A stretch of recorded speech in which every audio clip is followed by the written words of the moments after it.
What's up, world? This is the homie Mike Lang, one half of the Intelligent Hoodlums, and this is the Midnight Coffee Run, where we just talk crazy over hot coffee late at night because we can't sleep. So, ISTE just popped off, finished perpetually not at ISTE. That's because the brother can't afford it. So I'm like trying to get on this plan where, I see the same folk at these joints all the time. I'm like, dude, when you come up with the loot for this, my dude, I don't know. But we'll talk about that a little bit later on. Big shouts to ISTE though. I mean,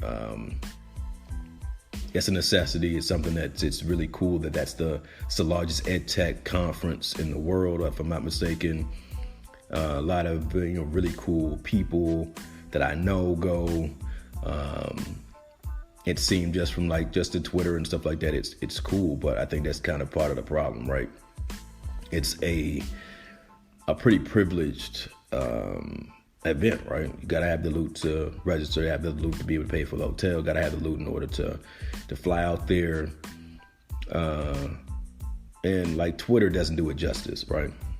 Because if Twitter did it justice, they wouldn't post anything on Twitter because they would want you to pay for it. But, it becomes a situation where you have to kind of decipher from people's pictures and their anecdotes about what actually is going on, what kind of things were presented or whatever, which kind of, is kind of disappointing, Again, you've cut off the accessibility for most people. If we just look at our country, for example, this is the United States I'm talking about. Look at the people who've had to go on strike just to get a living wage. And then looking at the investment one would have to make in order to get to ISTE. That's not feasible for most people. And then, I had a friend of mine say, well, hey, there are scholarships that are available. They're not scholarships available for everybody, right? So there's still a situation where, access will be denied to most people. And a friend of mine said, well, why don't you get your school to pay for it? Dude, every school doesn't have money to send people to ISTE. And if they did, they would send one person, which becomes, again, another problem. Looking at something from a singular perspective, having one person go in who decides what's relevant, what's not relevant, what should be remembered, what should be forgotten, who to talk to, not to speak with, that's problematic as well. So there's a lot of things that would be lost if you couldn't send a group of individuals who would all see the conference from different perspectives and tell different stories about how the conference was, in their opinion. I think you lose something. You lose something very, very big. Limiting access to anything causes problems. And, scarcity is a double-edged sword in that sense.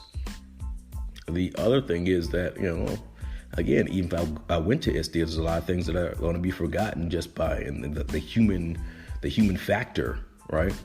You would have a lot of individuals who would go through and perhaps, a month later, hey, I didn't have to use this stuff, totally forgot about it, I don't understand the context in which that strategy was used or how that tool was used in this different way or whatever. Problematic situation, right? So you paid X thousands of dollars and now I don't even remember the stuff that I learned. Problem. You also have because there are barriers to entry, the diversity issue. It's going to constantly be something that rears its ugly head. There was a Twitter thread that I happened to be very popular while I happen to be on Twitter. And, for those who are on Twitter, I'm not really a tweeter. I'll throw something on there every now and then, but Twitter's an interesting place. So I'll just leave it at that. But happened to go and observe a thread and which kind of referred to the diversity situation and a particular person not understanding that 11 white people in the room isn't diversity. It was actually one lady that kind of argued that it was, which was terrifying because we made that same argument with the guys in Alabama who decided that what abortion was, and there were no women that were involved in that conversation or voted for that. And then, we would see that issue differently, right? So diversity in having perspectives in storytelling is important no matter where you are. It's the same thing that if there was an entirely African American event, entirely Latino event, entirely Asian event, not having other people, from outside those communities weigh in and say, look, hey, this is what we see, and being able to have a dialogue with people, I think is it's always the mark of a lost opportunity, in my opinion. So someone's listening like, hey, wow, you're complaining a lot about ISTE, what are your solutions? And if you know us, that means us being the intelligent hoodlums, we know we are people who cause problems, but also want to cause solutions to happen as well. And so when we, having been going to conferences for years and years and years and kind of seeing the same predictable pattern of what's offered, what's not offered, etc., one of the things that we really decided to do this year was to do a conference. Well, we wanted to do a conference in a different way. We didn't want to do a conference in which people would have to pay. We didn't want to do a conference in which people would have to travel. We didn't want to do a conference that would be something that would be a one-time event, and then all the information wouldn't be cataloged and saved for not only the participants, the initial participants of the conference, but for posterity and for anyone looking for resources on those topics. So what we decided to do was a online conference. And we said we have a pretty diverse and amazing group of people that we know. And let's go and present this idea to these people and see what they would do. And by God, people said yes. And it was so exciting. And so VirtualCon will begin on July 31st, 2019 and end on August the 2nd, 2019. There are 40 sessions right now, 38 presenters from all over the world. The entire conference is online. The entire conference will be recorded as well, so that at a later date, if you decided, hey, I want to go and watch Anthony Johnson do authentic learning again, and what that means and what that could look like, you can watch that from the horse's mouth rather than anecdotes on Twitter or someone telling you how awesome it was. We have a lot of the ISTE presenters, people who go to ISTE every year are presenting for us, or with us rather. The homie Kathy Hunt, who, if you're not following Kathy Hunt, you're doing Twitter wrong. John Carippo, again, you're not following John Carippo, you're doing Twitter wrong. We've got Anthony Johnson, we got Sam Lacey, we got Tammy Brewster, we got, just tons of people. And you can go check it out yourself. Summit, SUMMIT .virgilcon, VIRGILCON.com. And because it is online, you can drink your coffee from your neighborhood coffee shop, sit there in your neighborhood coffee shop and watch it. You could watch your kids while you're doing it. You can have it on in the background, knowing you can come back to it at any time. We got Apple Distinguished Educators, we've got Google Certified Innovators, we've got lawyers, we've got healthcare professionals, we've got community advocates, we got teacher leaders, we have policy wonks, all these different. So this is not an ed tech conference. This is a conference for anybody who's just like, hey, this will be cool. I want to kick it with us. Parents, charter school people, private schools, people that got nothing to do with education. Come holler at us, man. It'll be a fun time. We'll laugh and joke virtually. You can tweet stuff if you wish, but the cool thing about this one is you can put the link and say, hey, instead of reading my tweets, come and check out this stuff. And once you register, you have access to everything that's there. All the resources, all the talks, and whatnot. So we're attempting to solve the accessibility problem there, the storytelling problem as well, because all our, we have a bevy of storytellers that are going to look at education from different perspectives. We also have a situation in which there are people who are hopefully going to not lose the human connection, despite the fact that we're not physically in the same space. So it was very important to us that you see faces, you see facial expressions, you're able to see the realness in the sessions rather than a Twitter chat or some kind of text-based chat or something which one person's just disseminating information to you and there wasn't a conversation being had. So that's the cool thing about the webinars. Again, anybody can access it. Anyone can be down. We got, again, if you look at this, the presenters at this event, it's mind blowing, man. And I am humbled to even be in the same space with a lot of these people. They're just amazing human beings, and they're people who are doing the world good, which is the most important thing.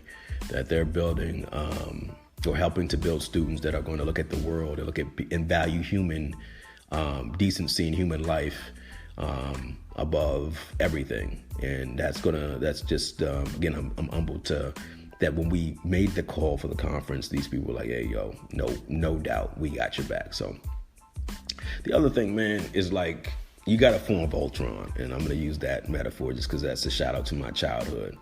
I know Netflix rebooted it and stuff. It was all right. It was cool, but it wasn't Voltron, right? If you're not familiar with Voltron, it's 5 lions that form one giant robot. And generally, they're only able to defeat their greatest foes when they form the robot. If one lion is damaged, not available, etc., the robot can't be formed. And to kind of go back to that Twitter debacle about diversity, if you don't have a crew of lions that watch your back, that are all different people, different storytellers from different places that kind of check you, it's very difficult for you to be able to know where your blind spots are and to avoid pitfalls as you go through things. And big shouts to the homie Stephanie Weber, aka the Webbs, the right hand homie, my A1 from day one. The homie Verena Bryan, just A1 from day one, really chin check me and stuff when I get out of pocket. My wife is definitely somebody whose storytelling is different from mine and will challenge me to look at things from different perspectives. But if you don't have a crew of people that are willing to like smack you in the top of your forehead with, hey, that was really stupid, or let's not do this because did you consider this angle to what you were saying? You need to get you some people that kind of look at things in different ways. And also, expose yourself to different ways of thought, bro. I'm generally, someone who has been forced by habit, having lived in other countries, in different parts of this country.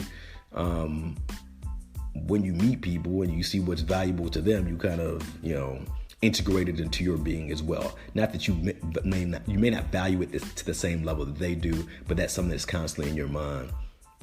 And I reminisce on that all the time. I look at my moms, and I've got a number of women who have had they had mercy on me as I was traveling through life to kind of just, be motherly and maternal to me to ensure that things popped off. And, they're from different walks of life, different places on the planet, but they all have taught me a number of things. And, get yourself another mother, man. Get yourself somebody who's like, this person, if you were to walk into a store with this person, they would say, oh my God, are those two people together?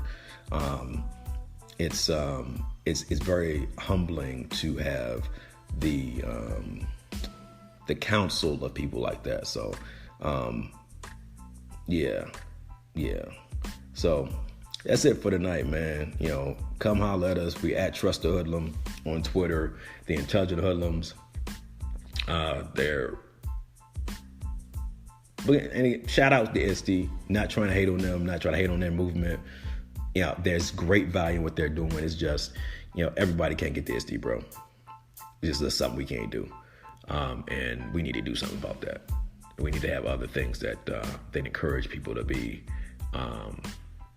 their own hero, you know what I'm saying? So, and have access to all this information that we're supposedly saying is important. That being said, may your coffee be hot, homie, and stay hot.